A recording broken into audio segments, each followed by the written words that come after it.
आज हम बात करेंगे कि जर्मनी के अंदर आप लोग अपनी परमानेंट रेजिडेंसी या जिसको पीआर भी कहते हैं वो कैसे अप्लाई कर सकते हैं और कैसे उसको हासिल कर सकते हैं। तो इस वीडियो के अंदर मैं आप लोगों के साथ जो भी तरीके और जो भी उसकी रिक्वायरमेंट्स जो हैं वो शेयर करूंगा, वो सारा मेरा अपना पर्सनल फर्स्ट हैंड एक्सपीरियंस है, जो मैंने खुद ये सारे प्रोसेसेस करके पीआर अप्लाई की और उसको हासिल किया इवेंचुअली। तो जस्ट ये आपको बता रहा हूँ कि ये किसी ब्लॉग से या सिर्फ गूगल से पढ़ी हुई इन्फॉर्मेशन नहीं है।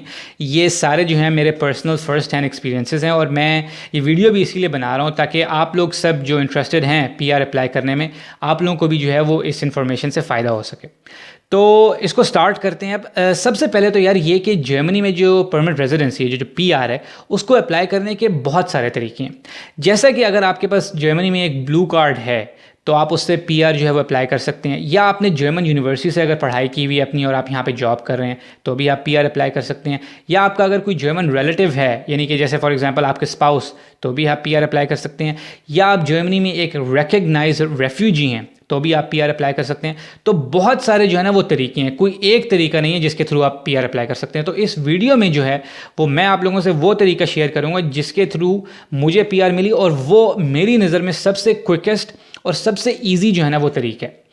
तो वो तरीका वो है जो पहला मैंने मेंशन किया था कि अगर आपने जर्मनी की यूनिवर्सिटी से जो है वो पढ़ाई की हुई है, यानी कि आप जर्मन यूनिवर्सिटी के जो है वो ग्रेजुएट हैं, ये तरीका जो है वो हम इस वीडियो में डिस्कस करेंगे। और यही तरीका यूज़ करके मैंने जो है वो अपनी पीआर जर्मनी में ली थी। तो जिन लोगों को नहीं पता, जो वीडियो मेरी फ़र्स्ट टाइम देख रहे हैं, उनको मैं ये बता दूं कि मैंने जर्मनी से जो है वो अपनी मास्टर स्टडीज़ कंप्लीट की थी, और उसके बाद मैं अपनी स्टडीज़ कंप्लीट करने के बाद जर्मन जो जॉब मार्केट है उसके अंदर जो है वो शामिल हो गया था। तो ये जो तरीका है, अब ये डिस्कस करते हैं कि इसकी बेसिक रिक्वायरमेंट्स क्या हैं, और जब रिक्वायरमेंट्स फुलफ़िल हो जाएंगी तो आप लोगों को कौन से डॉक्यूमेंट्स चाहिए होंगे और आप लोगों ने कैसे उनको अप्रोच करना होगा इसको अप्लाई करने के लिए। तो यार ये जो तरीका है कि जिसमें आप जर्मन यूनिवर्सिटी के ग्रेजुएट हों, इसकी बेसिकली दो जो है ना वो सिर्फ दो मेन जो है ना वो रिक्वायरमेंट्स हैं। उसके बाद जो है वो सब रिक्वायरमेंट्स हैं, लेकिन दो मेन रिक्वायरमेंट्स हैं। पहली रिक्वायरमेंट जो है वो ये है कि आप जो हैं वो जर्मनी की किसी स्टेट या स्टेट अप्रूव्ड यूनिवर्सिटी से सक्सेसफुली जो हैं वो ग्रेजुएट हुए हों। ठीक है, अच्छा, वो भी आपकी जो आपकी डिग्री है वो अगर जर्मनी की स्टेट यूनिवर्सिटी से नहीं है तो भी जर्मनी में एक डेटा बेस है जिसका नाम है अनाबिन, जो बेसिकली आपकी डिग्रीज जो है वो एवेलुएट करता है इक्वलेंट टू कि जर्मनी में उनका अप्रूवल स्टेटस क्या है, कि जर्मनी में वो अप्रूव्ड रिकग्नाइज्ड हैं या नहीं। तो अगर आपकी जर्मनी की स्टेट अप्रूव्ड यूनिवर्सिटी से डिग्री नहीं है तो आप अनाबिन, जिसका मैं लिंक आपको शेयर कर दूंगा डिस्क्रिप्शन में भी, आप उससे चेक कर सकते हैं कि क्या आपकी डिग्री जो है वो जर्मनी के अंदर अप्रूव्ड है या नहीं। तो ये तो उसकी पहली एक रिक्वायरमेंट है कि आपके पास एक जर्मन यूनिवर्सिटी की एक डिग्री हो जो आपने सक्सेसफुली कंप्लीट की हुई हो। दूसरी उसकी बेसिक रिक्वायरमेंट ये है कि आपने जर्मनी के अंदर 24 मंथ्स यानी कि 24 महीने के आपने जो जर्मनी में टैक्सेस और सोशल कॉन्ट्रीब्यूशंस हैं वो पे की हुई हों। क्योंकि जो जर्मन यानी कि जिसको आप कह सकते हैं कि आपने मिनिमम 2 साल जो है वो जर्मन जॉब मार्केट में फुल टाइम जो है वो काम किया हुआ। जो सोशल कॉन्ट्रीब्यूशंस हैं जर्मनी में, जब आपको सैलरी मिलती है तो उसके अंदर दो बेसिकली चीज़ें होती हैं। उसमें एक तो आप टैक्स देते हैं अपनी इनकम के ऊपर, उसके अलावा जो आप अपनी सैलरी में से शेयर देते हैं वो होता है सोशल कॉन्ट्रीब्यूशंस का। सोशल कॉन्ट्रीब्यूशंस जो है ना उनमें काफ़ी सारी चीज़ें होती हैं, वो सब आपकी जो पे स्लिप होती है उसके ऊपर लिखी हुई होती हैं। उसके अंदर आपकी फॉर एग्जांपल एक होती है Arbeitslosenversicherung। ठीक है, Arbeitslosenversicherung बेसिकली वो होती है कि अगर आप, इसको कहते हैं अनएम्प्लॉयमेंट इंश्योरेंस, कि अगर आप जॉब कर रहे हैं और आपकी किसी रीज़न से जॉब ख़त्म हो जाती है तो आप लोगों को जो है वो स्टेट जो है वो रेम्यूनरेशन सोशल सिक्योरिटी जो है वो देती रहेगी। तो वो बेसिकली आप अपनी सैलरी में से ही पे कर रहे होते हैं। तो ये एक सोशल कंट्रीब्यूशन आप दे रहे होते हैं। एक सोशल कंट्रीब्यूशन आप दे रहे होते हैं क्या नाम है, Pflegeversicherung, यानी कि उसको कहते हैं कि केयर इंश्योरेंस, कि अगर आप जो है वो आपको कोई बीमारी हो जाए या कोई और प्रॉब्लम हो जाए तो वो आपकी जो है वो गवर्नमेंट उस लिहाज से आपकी केयर करे, तो वो भी आपकी सैलरी में से ही डिडक्ट हो रहा होता है। एक इंश्योरेंस आप लोग देते हैं उसको कहते हैं फ्लेगा होती है, एक होती है रेंटनversicherung जो होती है आरवी, वो बेसिकली वो होती है जिसको आपकी पेंशन इंश्योरेंस कहते हैं, यानी कि वो आपका एम्प्लॉयर और आप मिल के जो है वो उसका शेयर देते हैं, लेकिन वो जो आपके पेंशन अलाउंसेस होते हैं वो उसके अंदर जो है वो गैदर हो रही होती हैं। तो इस तरह की कई सारी सोशल कॉन्ट्रीब्यूशंस जो है ना वो आप अपने इनकम टैक्स के साथ साथ जो है वो देते हैं। तो जब आप लोग जो हैं वो ये 24 महीने तक आप लोग ये सोशल कॉन्ट्रीब्यूशंस पे कर दें जर्मनी के अंदर और आपकी डिग्री यहाँ से हो, तब आप एलिजिबल हो जाते हैं जर्मनी में परमानेंट रेजिडेंस अप्लाई करने के। अब आप ये देख सकते हैं कि ये तरीका एक्चुअली बहुत ही क्विक और बहुत ही आसान है, क्योंकि अगर आपने जर्मनी से अपनी डिग्री की है और उसके बाद 2 साल की अगर आपकी डिग्री है और उसके बाद आपको जॉब मिल गई और 2 साल आपने जॉब की है, तो 4 इयर्स के बाद आपको बेसिकली जो है वो जर्मन परमानेंट रेजिडेंस जो है वो मिल सकती है, और ये बिल्कुल पॉसिबल है। अच्छा, अब बात करते हैं कि जो पीआर के लिए डॉक्यूमेंट्स हैं, वो डॉक्यूमेंट्स कौन कौन से रिक्वायर्ड हैं और मैंने वो डॉक्यूमेंट्स जो हैं वो कैसे गैदर किए, और आप लोग जो हैं आप लोगों को वो डॉक्यूमेंट्स कहाँ से मिलेंगे, और वो डॉक्यूमेंट्स गैदर करने के बाद आप लोगों ने जो है वो पीआर के लिए अप्लाई कैसे करना है, यानी उसका एप्लीकेशन प्रोसेस क्या होगा। तो सबसे पहले देखते हैं कि कौन से डॉक्यूमेंट्स जो है ना वो रिक्वायर्ड हैं।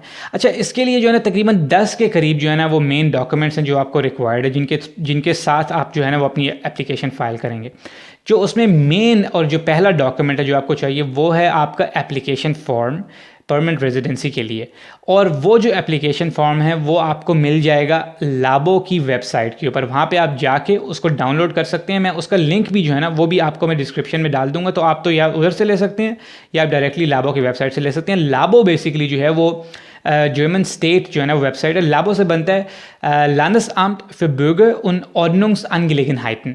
इससे बेसिकली बनता है ये इंग्लिश में कि state office for citizens and administrative affairs. तो ये वो वेबसाइट है जिसके ऊपर जो है आपको सारे ऑफिशियल फॉर्म्स और उनकी रिक्वायरमेंट्स जो है ना वो एग्जैक्टली मिल भी जाएंगी। तो ये अच्छा, वो जो लाबो में जो सारी रिक्वायरमेंट्स हैं वो सब सिर्फ जर्मन में अवेलेबल है। जो बेसिक इन्फॉर्मेशन है वो इंग्लिश में है, लेकिन जो सारी रिक्वायरमेंट्स हैं वो सिर्फ जर्मन में अवेलेबल है। तो पहला जो डॉक्यूमेंट है वो आपको चाहिए होगा वो है आपका एप्लीकेशन फॉर्म। ठीक है, वो बहुत ही सिंपल होगा। उसमें आपकी बेसिक इन्फॉर्मेशन, एज, एड्रेस, किस जगह काम कर रहे हैं और इस तरह की चीज़ें, ठीक है, वो आपने वहाँ से फिल कर लेना। उसके बाद जो डॉक्यूमेंट्स आपको चाहिए वो आपके वर्क रिलेटेड डॉक्यूमेंट्स जो है ना वो चाहिए होंगे। सबसे जो पहला डॉक्यूमेंट उसमें होगा वो होगा आपका वर्किंग कॉन्ट्रैक्ट, ठीक है, जिस भी आप कंपनी के साथ एम्प्लॉयड हैं।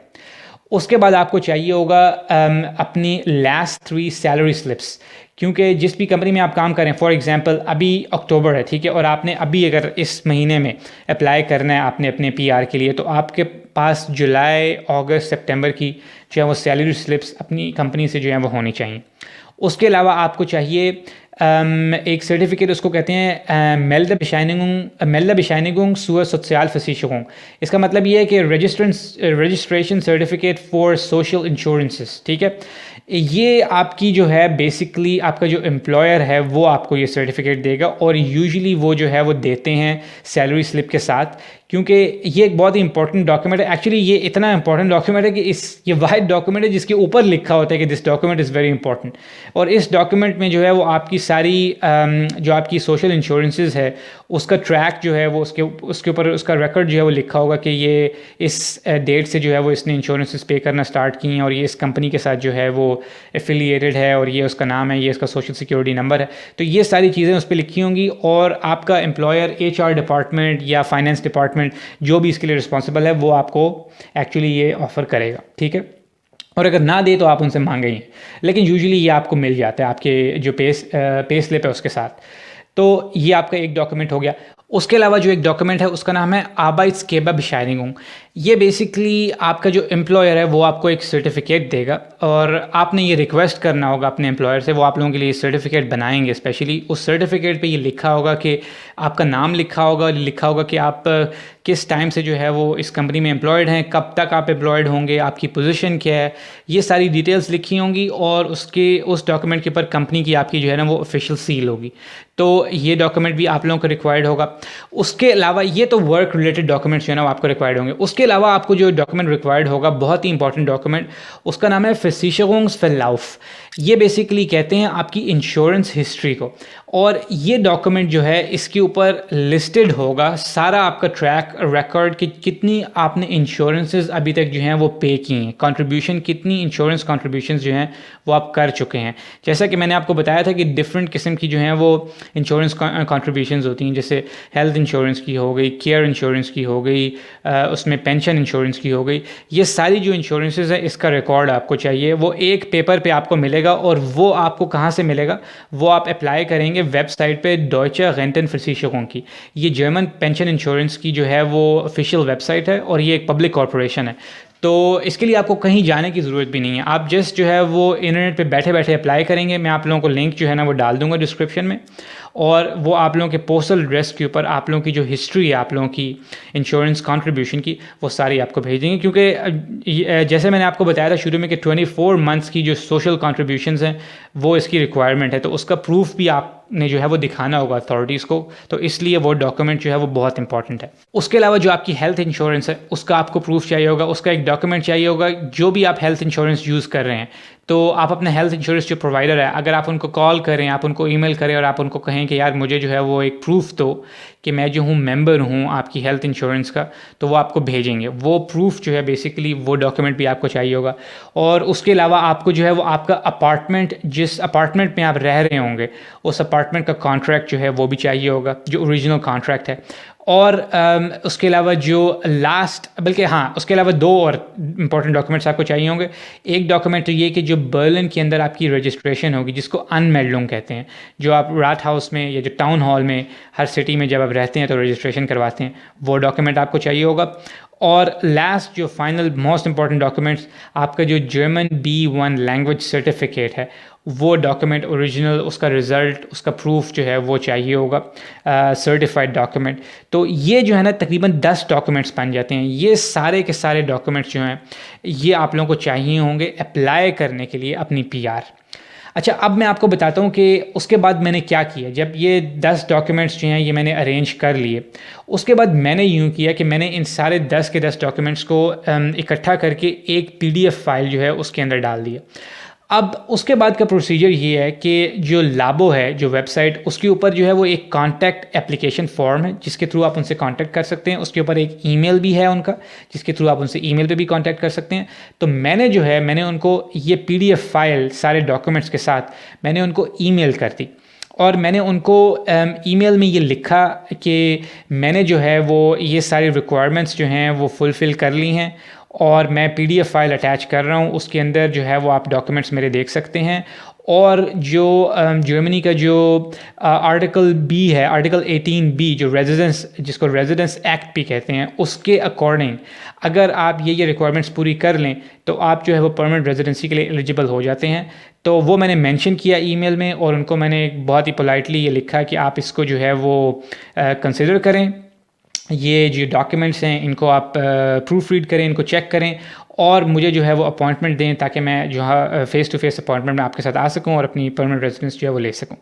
तो वो जो ईमेल मैंने उनको लिखी वो जर्मन में थी, और मैं आप लोगों को ये रिकमेंड करूँगा कि प्लीज़ आप अगर जो है वो जर्मन परमानेंट रेजिडेंस अप्लाई कर रहे हैं तो लाबो को जो है वो इंग्लिश में ईमेल मत लिखिएगा, उनको जर्मन में ईमेल लिखें। और मैं ये अज्यूम कर रहा हूँ कि जब आप परमानेंट रेजिडेंस अप्लाई करेंगे तो आपका जर्मन जो रिटन और जो कन्वर्सेशन लेवल है वो काफ़ी ज़्यादा जो है वो इम्प्रूव हो चुका होगा, और आप जर्मन में ईमेल लिख सकते होंगे, क्योंकि B1 तो उसकी ऑलरेडी रिक्वायरमेंट है। और आप ख़ुद भी ये इमेजिन करें कि अगर आप जर्मनी की परमानेंट रेजिडेंस लेना चाह रहे हैं और आपको जर्मन नहीं आती, तो सोचें कि आपका वहाँ पे इंटरव्यू में क्या इंप्रेशन होगा। तो इसलिए वो ईमेल भी मैं आप लोगों के साथ शेयर कर देता हूँ जो मैंने उनको भेजी थी, और उस ईमेल के रिस्पांस में उन्होंने फिर मुझे जो है वो वहाँ पे इनवाइट किया था। तो अभी मैं आप लोगों को स्क्रीनशॉट जो है वो उस ईमेल की शेयर कर देता हूँ, और उसमें मैंने जो है ना वो एग्जैक्टली यही बातें बताई हैं जो मैंने अभी आपको बताई हैं। तो अभी आप वो देखें मेरी ईमेल, जो मैंने ओरिजिनल ईमेल जो मैंने जो है वो लाबो को लिखी थी। अच्छा, जब ये मैंने उनको ईमेल लिखी तो उसके 2 दिन बाद जो है वो उनका रिस्पांस मुझे वापस आया, और उन्होंने ये लिखा, बहुत ही स्टैंडर्ड जो ब्यूरोक्रेटिक रिस्पांस था वो ये था कि उन लोगों ने जो है वो मेरी ईमेल और मेरे डॉक्यूमेंट्स जो हैं वो रिसीव कर लिए हैं, और उन्होंने मुझे कन्फर्मेशन दी, और उन्होंने ये कहा कि अब हम आपके डॉक्यूमेंट्स को इवैल्यूएट करेंगे और उसके बाद हम दोबारा आपसे कांटेक्ट करेंगे। तो ये एक साइन था कि जो डॉक्यूमेंट्स है वो कंप्लीट थे और उन तक पहुंच गए हैं, और अब वो उस पर टाइम लेंगे। तो उसके तकरीबन जो है वो 1 हफ़्ते के बाद उन्होंने मुझे दोबारा ईमेल की, और उस ईमेल में उन्होंने मुझे कहा कि अब हमने आपके डॉक्यूमेंट्स जो हैं वो इवैल्यूएट कर लिए हैं और वो सारी रिक्वायरमेंट्स जो हैं वो फुलफ़िल करते हैं। अब हम आपसे ये रिक्वेस्ट करेंगे कि आप जो है वो इस एप्लीकेशन की जो प्रोसेसिंग फ़ी है जो कि 56 यूरोज़ और 50 सेंट्स है, इतनी थी और अभी भी इतनी है, ये आप पे करें और इसका जो प्रूफ है वो हमें सेंड करें कि आपने ये फ़ी पे कर दी, और साथ ही उन्होंने मुझे जो है वो अपना ऑफिशियल जो है वो बैंक अकाउंट और वो डिटेल्स वो सब भी दे दी। तो मैंने वो फ़ी पे की और मैंने उनको जो है वो उसकी डिटेल्स भेज दी, और उसके बाद उन्होंने मुझे तो जो फ़ी है ना इसकी, वो टोटल जो फ़ी है वो है 113, ठीक है, 113 यूरो जो है ना वो टोटल फ़ी है परमानेंट रेजिडेंसी की इस कैटेगरी में। तो उसमें 5650 जो है वो आप इनिशियली पे करते हैं, वो सिर्फ आपकी प्रोसेसिंग फ़ी है। बाकी जो है वो फ़ी आप तब पे करते हैं जब आप वहाँ पर्सनली वो आपको इनवाइट करते हैं, क्योंकि ये फ़ी सिर्फ प्रोसेसिंग की है। इवन वो आपकी एप्लीकेशन अगर रिजेक्ट भी कर दें तो भी आपको ये फ़ी जो है ना वो पे करनी है, क्योंकि ऑफ कोर्स वो टाइम लेके आपके डॉक्यूमेंट्स जो हैं वो उनको एवेलुएट कर रहे हैं, तो ये उनके लिए जो है ना ये फ़ी है। तो और ये भी हो सकता है कई केसेस में कि वो एप्लीकेशन आपकी रिजेक्ट कर दें, मगर बहुत ही कोई ऐसे एक्सट्रीम केसेस हों कि किसी का कोई क्रिमिनल रिकॉर्ड या कोई इस तरह का कोई इशू हो तो ये हो सकता है। तो जब मैंने वो उनको सेंड कर दिया अपना प्रूफ पेमेंट का, तो उन्होंने मुझे दोबारा ईमेल की और उन्होंने मुझे कहा कि जी आपका हमें ये रिसीप्ट भी मिल गई है कि आपने पे कर दी है, अब हम आपको अपॉइंटमेंट दे रहे हैं और इस अपॉइंटमेंट पे आप अपना पासपोर्ट और एक पासपोर्ट फ़ोटो लेके जो है वो हमारे ऑफिस आ जाएं। और मैंने कहा कि ठीक है, ये तो यानी कि वहाँ पे फाइनल हो गया। इसका ये मतलब था कि उन्होंने पीआर जो है वो अनाउंस कर दिया था देने का, अब सिर्फ जो है वो रिसीव करने का प्रोसेस था। तो उसके बाद और वो अपॉइंटमेंट जो है मुझे वो तकरीबन 1 महीने बाद मिली, यानी उन्होंने 1 महीने बाद की डेट थी, क्योंकि जनरली जो बड़े सिटीज़ हैं बर्लिन वगैरह, उसके अंदर जो है वो काफ़ी ज़्यादा वर्कलोड होता है, जो इस तरह के फॉरेनर्स ऑफिसेज होते हैं उनके अंदर, क्योंकि बहुत एप्लीकेशंस जो हैं वो पेंडिंग होती हैं। तो 1 महीना जो है वो काफ़ी रीज़नेबल डिसेंट टाइम था। तो 1 महीने के बाद वहाँ गया और मैंने जाके उनको जो है वो पासपोर्ट और पासपोर्ट फ़ोटो जो है वो प्रेजेंट की, और इस पूरे प्रोसेस में हार्डली जो है वो 10 मिनट लगे। 10 मिनट के अंदर मैं जो अपने साथ जो हूँ वो जितने डॉक्यूमेंट्स मैंने उनको भेजे थे मैं सब उनके ओरिजिनल जो है वो अपने साथ लेके गया हुआ था। तो उन्होंने मांगे भी नहीं थे इवन, लेकिन मैं जिस साथ लेके गया हुआ था जस्ट इन केस, तो मैं वहाँ गया और उसमें 10 मिनट लगे, उन्होंने मुझे जो है वो मेरी परमानेंट रेजिडेंस जो है वो मुझे दे दी और सारा प्रोसेस जो है वो ख़त्म हो गया। तो वहाँ पे कोई ऐसा जो है वो फॉर्मल इंटरव्यू आपका नहीं होता उनके साथ, वो सिर्फ एक नॉर्मल जो है आप जाते हैं, आप उनसे मिलते हैं, और तो उन्होंने मेरे जो है वो डॉक्यूमेंट्स देखे, थोड़ी सी वैसे बातचीत हुई इन जनरल अबाउट कि what I have been doing in Germany और उस हिसाब से। और जो जितने भी ये मैं आप लोगों को रिकमेंड कर दूँ और एडवाइस दे दूँ कि जो जितने भी जर्मन इस तरह के ब्यूरोक्रेटिक ऑफिस हैं, जैसे आपका जो है वो ब्यूरोआम्ट है या Ausländerbehörde है, जहाँ पे आप जर्मन अथॉरिटी से डील करते हैं, तो वहाँ पे सिर्फ और सिर्फ जो है वो जर्मन लैंग्वेज ही चलती है। और इस केस में स्पेशली जिसमें आप परमानेंट रेजिडेंस अप्लाई करने गए हुए हैं, जिसमें B1 जो है आपका मिनिमम जर्मन लैंग्वेज रिक्वायरमेंट है, तो वो ऑलरेडी एक्सपेक्ट करते हैं कि आप जर्मन ही बोलेंगे। तो वो सारी कॉन्वर्सेशन वहाँ पे जर्मन में ही हुई और उन्होंने मुझे मेरी जो है वो परमानेंट रेजिडेंसी जो है वो मुझे दे दी और साथ उन्होंने कंग्रेचुलेट भी किया। तो ये थी जो है ना बेसिकली मेरी जर्नी जर्मनी में पीआर अप्लाई करने की और उसको हासिल करने की। तो यार आप लोगों से मैं यही रिक्वेस्ट करूँगा कि एक तो ये कि सबसे पहले तो ये कि यार जो भी आप लोगों के क्वेश्चंस हैं इस हवाले से, वैसे तो मैंने पूरी कोशिश की है कि मैं पूरी जर्नी जो है उसको ज़्यादा से ज़्यादा इन्फॉर्मेशन आप लोगों के साथ शेयर करूं, और उसको मैंने वीडियो ऑलरेडी जो है वो काफ़ी लंबी हो गई है, लेकिन मैंने उसको पूरी कोशिश की है कि मिनिमाइज़ करने की कोशिश करूँ। तो अगर कोई पॉइंट आप लोगों को क्लियर नहीं हुआ या आप लोगों के क्वेश्चंस हैं तो आप कमेंट्स में जो है वो शेयर करें, और ये वीडियो प्लीज़ जो है वो ज़्यादा से ज़्यादा लोगों के साथ जो इस इन्फॉर्मेशन को ढूंढ रहे हैं आप उनके साथ शेयर करें, क्योंकि जितने ज़्यादा लोगों को ये इन्फॉर्मेशन मिले उतना ज़्यादा अच्छा है, जितने ज़्यादा लोगों का बेनिफिट इससे हो सके। तो एंड में मैं यही कहूँगा कि ये वीडियो देखने के लिए बहुत बहुत शुक्रिया।